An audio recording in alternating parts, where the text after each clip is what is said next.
할렐루야. 반갑습니다. 책임감이라는 단어는 굉장히 무거운 것 같습니다. 그런데요, 책임감은 사랑이 있을 때 가능한 겁니다. 교회를 사랑할 때 책임감도 무거운 거예요. 가정에 대한 책임감, 사랑하니까 그렇죠. 사랑이 없으면 책임감도 그렇게 무거워지지 않습니다. 저는 평강그리스도교회 오늘 예배드린 여러분들에게 참 감사하고 또한 감사드리는 것은 전 여러분들이 평강그리스도교회를 사랑하는 마음이 이 책임감이라는 걸 통해서 더 잘 드러나고 보여지는 것 같아서 너무 감사를 드립니다. 부족하고 연약하고 또한 모자른 사람이지만 저를 이렇게 또한 사랑해 주셔서 설교를 또한 선포하게 하시고 또 함께 예배 드릴 수 있게 하시는 모든 것들이 또한 사랑 속에서 이루어지기 때문에 오늘 이 아름다운 예배가 또 하나님 함께 하시고 계심을 증거하고 믿게 됩니다. 오늘 본문 말씀 앞절에 갈라디아서 5장 25절 26절 말씀부터 시작하는 말씀입니다. 갈라디아서 5장 25절 26절 말씀에 이렇게 말씀이 기록되어 있습니다. 만일 너희들이 성령으로 살면 성령으로 행할지라 라고 기록해 주고 있죠. 헛된 영광을 구하여 서로 노여워하지 말고 서로 투기하지 말지니라 라고 말씀하시면서 형제들아 라고 이렇게 시작하고 있습니다. 그러므로 여기서 형제들아라는 성령으로 사는 사람들을 말합니다. 또한 성령으로 살던 사람들 중에 이제 문제가 생긴 사람을 말하겠죠. 그래서 오늘 말씀은 그 주제는 성령으로 행하는 사람들이 짊어져야 될 책임, 그에 따르는 무거운 삶의 문제의 짐과 그리스도의 법과 그의 성취입니다. 짐을 지는 사람은 내려놓을 수 없는 책임감이 따라옵니다. 법은 질서와 규칙으로서 그리스도가 세우신 하나님의 나라, 새로운 나라의 질서이죠. 여기서 말씀해주고 있는 짐은 무거운 짐입니다. 우리가 어머니가 손자 손녀 먹이기 위해서 시골에서 바리바리 싸들고 짊어지고 오는 그 무거운 짐, 이런 짐은 아닙니다. 이것은 갈라디아 교회에 범죄하여 생긴 문제로 갈라디아 교회의 성도들이 어쩔 수 없이 질 수밖에 없는 짐을 말합니다. 그래서 오늘 본문 말씀에 나오는 짐은 갈라디아 교회에 일어난 범죄의 일이고 사건입니다. 골치 아픈 문제거리죠. 우리 이것을 오늘 우리 교회에 적용해 볼 수 있고 오늘날의 교회들에게 적용해 볼 수 있습니다. 책임감 있는 성도들에게는 져야 할 짐이지만 구경꾼은 그 짐을 지지 않습니다. 뜨내기들은 그 짐을 지지 않고 구경하며 비난하기 좋아합니다. 그러나 이 문제를 책임져야 하고 해결해야 할 책임 있는 사람들은 무겁고 어려운 짐이지만 또한 성령의 도우심으로 가볍게 줄 수 있는 짐이기도 합니다. 마태복음 11장 30절 말씀에 보게 되면 내 멍에는 쉽고 내 짐은 가벼우니라 이렇게 주님이 말씀해 주고 계십니다. 그러므로 성령이 역사하시고 성령이 도와주시면 쉽게 질 수도 있는 짐이라는 것이죠. 오늘 본문의 갈라디아 교회의 짐은 교회 안에서 일어난 문제들이었습니다. 그러므로 바울은 갈라디아 교회 안에서 일어난 문제들의 짐을 서로 나눠서 쥐라고 권면합니다. 갈라디아 교회는 예수를 잘 영접하고 잘 성장하던 교회 중에 한 교회였습니다. 새로운 나라를 바라보고 성령의 역사 가운데 살았습니다. 그런데 시간이 지나자 그 속에 우상 숭배가 들어오게 되었고 세상의 지식들이 들어오게 되고 또 성령을 행하기보다는 육체의 쾌락을 끌려서 그리스도의 교회의 본질을 상실하게 됐습니다. 아마 교인들은 아마 교만했을 것입니다. 갈라디아서 5장을 보게 되면 성령과 육체의 일을 나눠서 말씀을 기록하는 것을 통해 알 수 있는 것은 성령의 일보다는 육체의 쾌락을 따랐고 육체의 열매들을 좋아했기 때문에 오늘 6장에서는 형제들아 범죄한 일이 있거든 이렇게 기록하는 것은 육신적인 일 때문일 것입니다. 그래서 아마 굉장히 교만하지 않았을까요? 교회 안에서 여러 가지 교만했을 것 같아요. 그들은 진리를 알았고 자유 가운데 있었지만 그 자유를 남용하였고 진리를 쉽게 생각했던 것 같습니다. 그래서 성령과 육신의 일들로 겹쳐서 또한 비교하면서 5장에서 말씀을 주고 있지 않을까 싶습니다. 성경에 대해서 조금 안다고 쉽게 정죄하고요. 또한 정욕적인 삶을 따라가면서 잘못된 지식을 그 속에 갖고 들어오지 않았을까라고 생각해 보기도 합니다. 오늘날 교회도 갈라디아 교회도 같습니다. 성경에 대해서 조금 안다고, 교리에 대해서 조금 안다고, 육체적 쾌락과 자신의 이기심을 그것을 사용하고 남용합니다. 구약 말씀을 보게 되면 여럿의 아내를 두었다는 말씀을 들어서 교회에서는 일부 다처제가 오는 것이야 라고 말하고 있다면 분명히 그건 잘못된 성경을 해석하고 있는 것일 겁니다.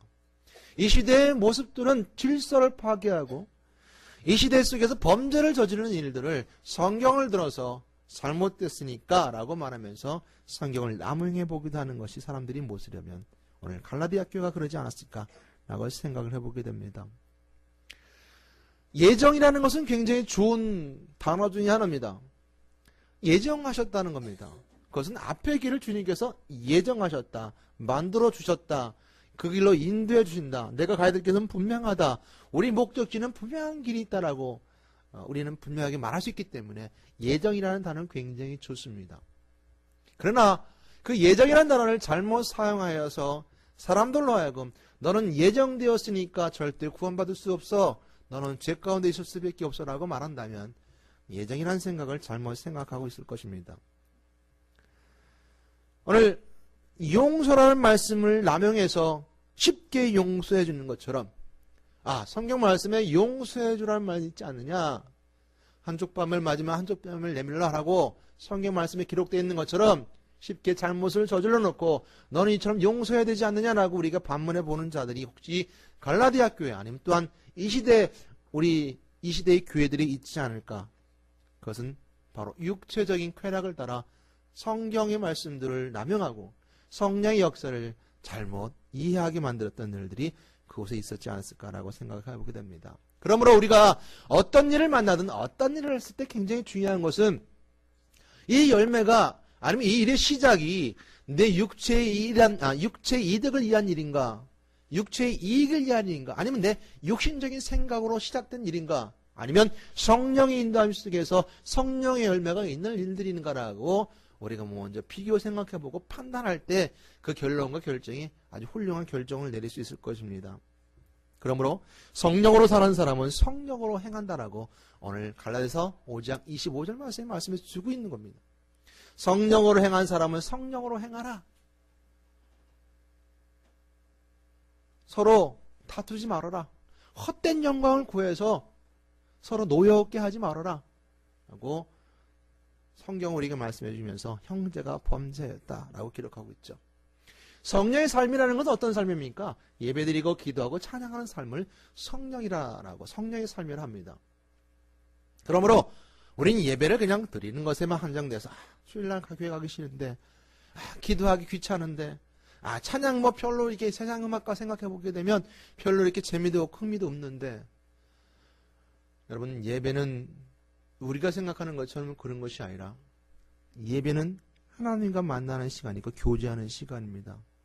그래서 성령으로 하나님과 교제하는 시간이 예배고 또 기도하는 시간이 바로 하나님과 대화를 나누는 삶이며 또한 찬양을 통해서 하나님께 영광을 돌려서 성령의 임재하심을 경험하는 시간들입니다. 이러한 성령 인도 받는 신앙생활이 육신적인 생활을 덮습니다. 그것이 바른 겁니다. 성령의 생활이 육신적인 것들을 덮어버려야 됩니다. 이겨야 됩니다. 싸움에서 승리해야 됩니다. 이러한 나라가 하나님의 나라요. 주님께서 우리 주신 새로운 나라입니다. 저는 하나님의 나라는 죄악으로 가득 찬 세상을 변화시킬 유일한 대안입니다. 이 대한민국을 변화시킬 수 있는 유일한 대안은 신앙생활입니다. 신앙생활입니다. 저는 묵상하면서 그런 생각을 해보게 됩니다. 대한민국의 범죄가 점점 늘어나게 되고 어렵게 되는 건 사람들이 신앙생활에도 너무 쉽게 생각한다는 겁니다. 교회에 대해서, 예배에 대해서, 기도에 대해서 많은 사람들이 너무너무 쉽게 생각하고 영적인 관계보다는 육신적인 생각으로 그걸 바라봄을 통하여서 사람들이, 영혼들이 점점 각박해지고 피폐해져 가는 것. 이것이 이 대한민국에서 볼 수 있는 사람들의 사회상이 아닐까. 그런 묵상을 해봤습니다. 그러므로 성령 인도받는 사람들이 성령의 행함을 따라서 성령의 삶을 살아가게 될 때 저는 대한민국을 바로 세울 수 있는 유일한 대안이 된다라고 저는 말씀드리고 싶습니다. 그것이 여러분들이 짊어져야 될 또한 사하에 대한 책임이기도 합니다. 가라데 교회에 일어난 범죄에 대해 오늘 본문 1절에서 이렇게 시작합니다. 형제들아, 사람이 만일 무슨 범죄한 일이 드러나가더니라고 전제합니다. 어떤 범죄인지는 분명하지 않습니다.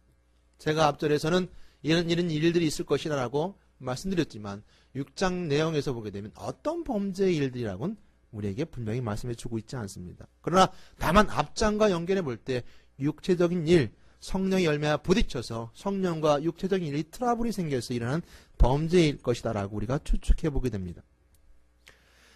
병간 그리스도교의 성도 중에 어떤 문제가 일어나게 되면 여러분은 어떻게 합니까? 한국의 많은 교회들이, 교회에 많은 사람들이 교회 안에 한 성도가, 사람이 범죄한 일이 생기게 되면 대체적으로 성경 말씀이 근거해서 우리는 그 모든 걸 치료하죠. 마태복음 18장 15절 18절 말씀입니다. 무슨 말씀인지 아시죠? 내 형제가 범죄하거든 가서 너와 그 사람과 상대하여 그를 권고하고 그랬습니다. 그 권고한 말을 들으면 내가 내 형제를 얻을 것이요. 그 권고한 말을 듣지 아니하면 한두 사람을 데리고 가서 두세 사람의 말로 증언으로 확증하라. 그 말에 확증하라 그럽니다.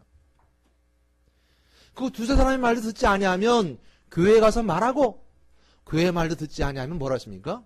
이방인과 세리와 같이 여기라라고 마태복음 18장 15절 18절 말씀 가운데 예수님이 말씀해 주셨던 사건이죠. 예수님이 증거해 주셨던 말씀입니다.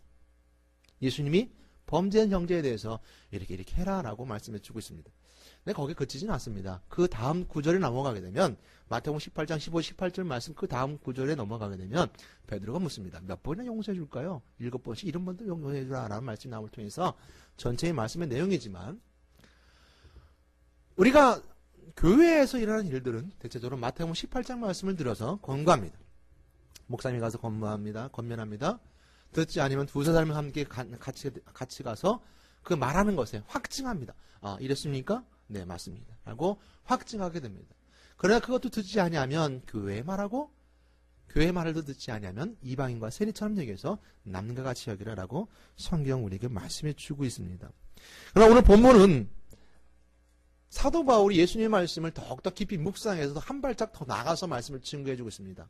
뭐라고 기록해 주고 있습니까? 이렇게 기록해 주고 있습니다. 형제들아, 사람이 만일 무슨 범죄한 일이 드러나거든 신령한 너희는 온유한 심령으로 그러한 자를 바로잡고 너 자신을 살펴보아 너도 시험을 받을까 두려워하라. 예수님께서 말씀하셨던 마태복음 18장 말씀만 들어 말하면 굉장히 각박한 교회의 모습을 돌아보게 된다면 오늘 사도 바울은 예수님의 진실된 그 말씀의 깊은 내용까지 묵상해 봄을 통하여서 예수님께서는 용서하라는 것에 있다. 그러나 또한 자신을 돌아보라는 말씀이 우리에게도 있겠구나라고 사도 바울은 이처럼 이곳에서 이렇게 밝혀주고 있습니다. 너 자신을 살펴보아 너도 시험을 받을까 두려워라 라고 사도 바울은 한 번 더 깊게 묵상하게 됩니다. 그러므로 교회 안에서 일하는 형제의 범죄에 정죄만 하지 말고 그런 범죄가 일어나게 된 원인을 깊이 묵상하고 자신에게 적용해보고 그 사람과는 별반 다를 것이 없는 본인 자신을 돌아봐야 한다는 것입니다. 이것은 내 자신의, 내 삶이, 내 영혼이 주님 앞에 섰을 때는 아주 타락한 존재예요. 그 아담과 하와가 졌던 그 범죄 가운데 있었던 그 존재였던 본질을 가지고 있다는 것을 주님 앞에 고백하는 자의 모습입니다. 하나님 앞에서는 다 누구나 다 용서받아야 될 존재라는 것이죠. 그러기에 더 깊이 묵상하고 자신에게 시험당하지 않을까 자신을 살펴보고 두려워하라는 것입니다. 여기서 우리가 알고 생각해야 할 것은 바울의 훌륭한 권면입니다. 바울이 갈라디아 교회에 더욱 묵상하게 하는 것은 바로 그 형제의 범죄를 나눠서 져야 할 짐으로 말씀하고 있기 때문입니다. 그 범죄에 일어난 형제의 범죄를 나눠서 져야 될 짐으로 사도 바울은 갈라디아 교회 성도들에게 권면해주고 있습니다. 내가 또한 오늘 저는 여러분에게 우리가 갈라디아 교회 성도가 되어서 범죄한 성도에 대해서 관계에 묵상해 보도록 하겠습니다. 오늘 갈라디아 교회에 이런 문제가 있었던 것처럼 내가 그 갈라디아 교회 성도가 되어서 저 여러분이 개개인이 다 갈라디아 교회 성도가 되어서 그 속에 들어가서 바울의 권면을 받고 그 문제를 대면하게 되었습니다. 우리 모습을 봤을 때 우리는 참 정죄하기 좋아합니다. 범죄를 정죄하기 좋아합니다. 저 사람 참 잘못된 사람이야. 저 문제가 심각해. 어떻게 저런 문제가 일어날 수 있지? 난 저럴 줄 알았어. 우리는 신앙인으로서 거기에 멈춥니다. 그리고 자신을 의인이라 말합니다. 그에 대해서 오늘 6장 3절 말씀이 이렇게 말씀해 주고 있죠. 오늘 본문입니다. 만일 누가 아무것도 되지 못하고 된 줄로 생각하면 스스로 속입니다. 사람과 사람 속에서는요, 사람이 사람을 판단할 수 없고 볼 수 없기 때문에 저 사람이 의인인지 아닌지 잘 모릅니다. 겉으로만 보면 다 의인 같죠. 하나님 앞에서는 그렇지 않다는 겁니다. 된 줄로 생각하지 말라는 거예요. 하나님 앞에서는 우리가 된 줄로 생각하면 안 된다는 거예요. 완벽하다고 생각하면 안 된다는 거예요. 하나님 우리 의인이라 말씀해 주셔야지 내가 의인이 될 수는 없다는 겁니다. 그래서 바울은 그렇게 우리가 말씀해 주고 있는 것이 바로 겁니다. 청지하지 말아라. 그리고 스스로 자신을 돌아봐라. 그런즉 선줄로 생각하는 자는 넘어질까 조심하라. 고린도전서 10장 12절 말씀이죠. 넘어질 수 있습니다. 이렇게 범죄한 자들에게 일어난 일은 본보기가 되고 말세를 사는 우리에게 깨우치는 일들이 됩니다. 원망하지 말라는 것입니다. 그들은 그렇게 멸망의 길을 가는 것이기 때문이죠. 그는 그 길로 가는 겁니다. 두 번째 볼 수 있는 것은 사람들은 정지하지 않습니다. 좀 더 성숙한 성도의 모습이죠. 좀 더 성숙하고 성숙한 성도의 모습은 정지하지 않습니다. 범죄한 자들이 정지하지 않습니다. 그리고 바로 잡으려고 합니다. 그리고 자신을 돌아보며 교회 안에서 범죄를 행하지 않도록 조심합니다. 그러나 문제는 침묵합니다. 책임을 지려 하지 않습니다. 이 문제가 바람이 불듯 지나가 버리면 난 교회를 떠나면 그만이야 라고 생각하기도 합니다. 침묵하죠. 좀 더 성숙한 사람이 있을 수 있습니다. 오늘 교회 안에서 이런 자들이 있을 수 있습니다. 침묵과 무책임. 혼자만 구원받으면 그만이라 생각하는 책임감 없는. 세 번째로 볼 수 있는 자는 어떤 자입니까? 좀 더 성숙한 자겠죠. 전 참 속상한 것 중에 하나가 이런 적이 있었습니다. 목사님, 저 교회를 떠나겠습니다 라는 말을 할 때 교회에서 영적으로 문제가 심각하고 더 이상 자신의 영혼이 파괴될 것 같고 가정이 힘들어지게 된다면 교회를 떠나 다른 곳에서 신앙생활하는 것도 좋습니다. 그렇게 가능할 수 있으면 해서 영혼이 살고 구원 안에 있다면 그것도 그렇게 나쁜 건 아니겠죠. 그런데 특별한 이유 없이 교회를 내가 떠나겠습니다. 이렇게 행해주지 않으면 저는 교회를 떠나겠습니다라고 말할 때 참 마음이 아픕니다. 그 이유는 뭐냐면 교회를 떠나고 안 떠나는 걸 통해서 흥정하고 있는 하나님 준 책임감을 가지고 사람끼리 흥정하고 있는 모습을 보게 되면 참 마음이 아픕니다. 이걸 또 겪을 때가 있어요. 저 목사님 교회 떠나겠습니다. 절대적으로 하나님이 주신 책임감을 가지고 흥정하지 마십시오. 그러나 하나님과의 관계 속에서도 분명히 바른 관계는 아닙니다. 우리는 책임감을 가져야 될 직분자가 아이처럼 신앙생활을 할 때가 있습니다. 여러분, 책임감이 생겼을 때 그리스도와 일에 대해서, 사역에 대해서 말할 수 있습니다. 책임감이 없다면 그 짊어지는 짐을 짊어지지 않으면 그리스도와 함께 사역에 대해서 논할 수 없다는 거예요. 말할 수 없습니다. 그 마음속에 사랑하는 마음 가지고 책임감을 갖는 여러분 되시길 저는 부탁드립니다. 세 번째로 직분자들이 가지는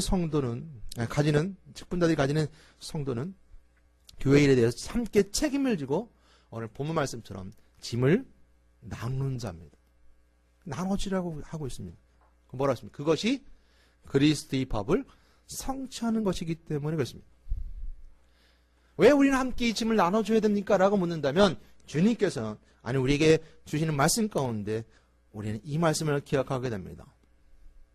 한 성령으로 침례를 받아 한 몸이 되었고 또다 한 성령을 마시게 하셨느니라 라는 고린도전서 12장 13절 말씀을 기억하게 됩니다. 그리스도 안에서는 하나라는 겁니다. 예수 그리스도 안에서는 하나라는 거예요. 그렇기 때문에 서로 짐을 나눠주라는 겁니다. 우리는 영적인 전쟁터에서 생사를 함께해야 할 운명의 교회의 공동체이기 때문이었습니다. 우리는 한 가족이기 때문이었습니다. 우리가 비판하고 우리가 정죄하는 것은 저 믿지 않는 세상 가운데 있는 그들 마음속에 있는 악하고 도적한 취약한 세력들에 대해서 비판하고 정죄해야 될 겁니다. 아니 그보다 더 중요한 것은 그들이 우리에게 오게 되는 구원의 메시지를 던져주는 것이 더 중요하겠죠. 그러나 그 안에서 서로 공동체들이 사랑하는 말, 은혜로운 말, 이해하는 말, 함께 나눔을 통해서 모든 어려움을 함께 짊어지는 것. 이것이 내 걸 조금 손해보고 내 마음이 좀 상한다 하더라도 함께 짐을 짊어지고 나누는 자의 모습일 겁니다.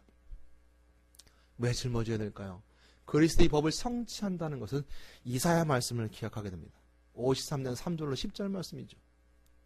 예수 그리스도가 이 땅에 오신 분명한 목적을 이사야 선자는 이사야 53장 3절로 10절 말씀 가운데 말씀을 증거해 주고 있습니다.